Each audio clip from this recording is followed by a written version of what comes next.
Pemirsa, seperti biasa di segmen momen minggu ini, Weekend Spotlight akan menyajikan beberapa informasi mengenai peristiwa yang terjadi di antara tanggal 15 hingga 21 September dari berbagai masa. Berikut informasinya.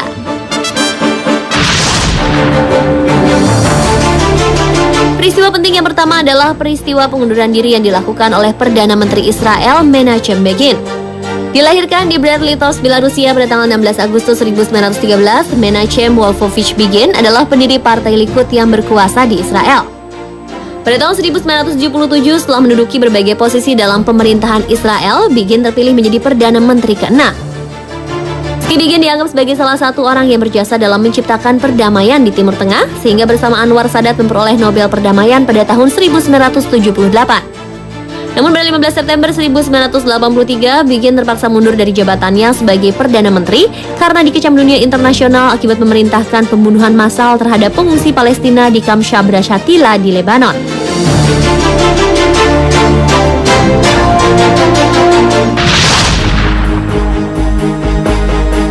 Momen penting selanjutnya adalah didirikannya Palang Merah Indonesia pada tanggal 17 September 1945.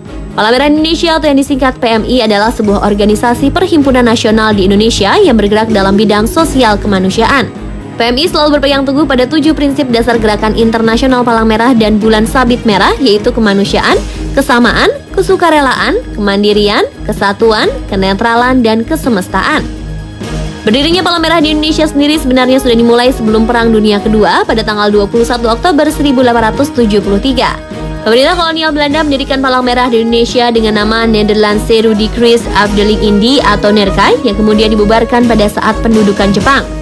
Setelah Indonesia merdeka, dimulai kembali proses pembentukan PMI, di mana saat itu Presiden Soekarno memerintahkan Dr. Buntaran yang menjabat sebagai Menteri Kesehatan agar membentuk Badan Palang Merah Nasional.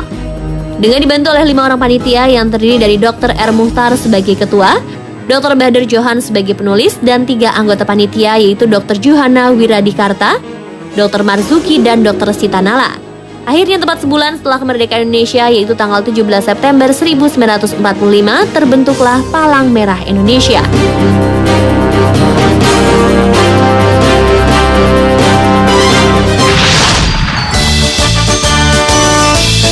Momen penting berikutnya terjadi pada tanggal 19 September 1945 di mana Hotel Yamato di Surabaya terjadi peristiwa perobekan bendera Belanda yang berwarna merah, putih, dan biru menjadi bendera Indonesia yaitu merah dan putih. Setelah proklamasi kemerdekaan Indonesia dan dikeluarkannya maklumat pemerintahan Soekarno tanggal 31 Agustus 1945, ia menetapkan bahwa mulai 1 September 1945 bendera merah putih dikibarkan terus di seluruh wilayah Indonesia.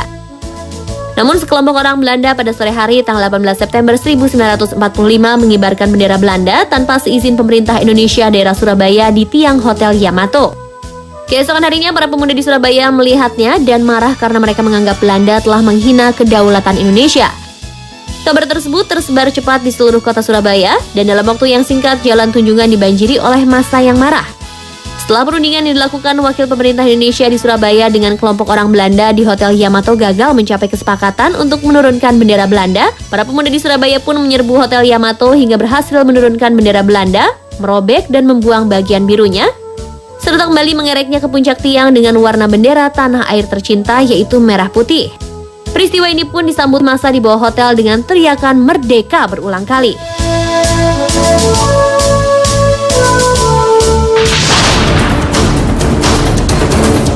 Momen penting selanjutnya adalah pertama kalinya Festival Film Cannes diselenggarakan di Prancis. Festival Film Cannes adalah salah satu festival film paling bergengsi di dunia. Festival ini digelar pertama kali pada tanggal 20 September hingga 5 Oktober tahun 1946 di kota peristirahatan Cannes, Prancis. Sejak saat itu, Festival Film Cannes kemudian diadakan setiap Mei kecuali di tahun-tahun tertentu. Festival ini sekaligus menjadi ajang populer bagi pengusaha film untuk meluncurkan film-film terbarunya atau mencoba menjual karyanya ke para distributor di seluruh dunia. Dan pada tahun 2012 lalu, artis cantik Indonesia yaitu Dian Sastrowardoyo mendapat kesempatan menghadiri Festival Film Cannes. Sedangkan di tahun ini, giliran Maudy Kusnayadi yang mendapat kesempatan untuk menghadiri Festival Film bergengsi tersebut. Dan ternyata artis Indonesia tidak hanya mendapat kesempatan untuk hadir di festival ini, namun Christine Hakim pun pernah didaulat menjadi juri dalam Festival Film Cannes pada tahun 2002, yang tentunya sangat membanggakan bagi Indonesia.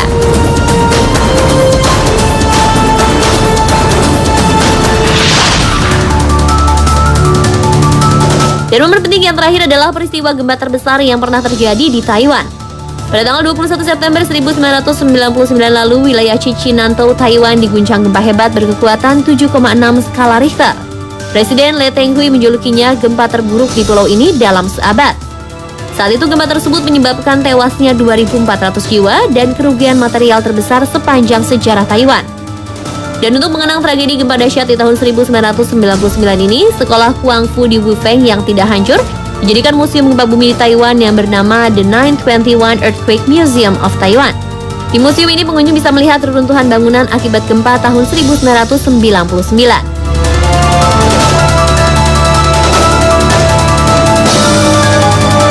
Dan pemirsa, itulah beberapa peristiwa yang terjadi di antara tanggal 15 September hingga 21 September dari berbagai tahun. Semoga tayangan tadi dapat menambah wawasan untuk kita semua.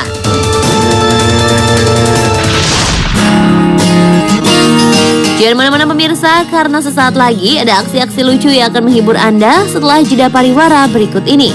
Tetaplah di Weekend Spotlight.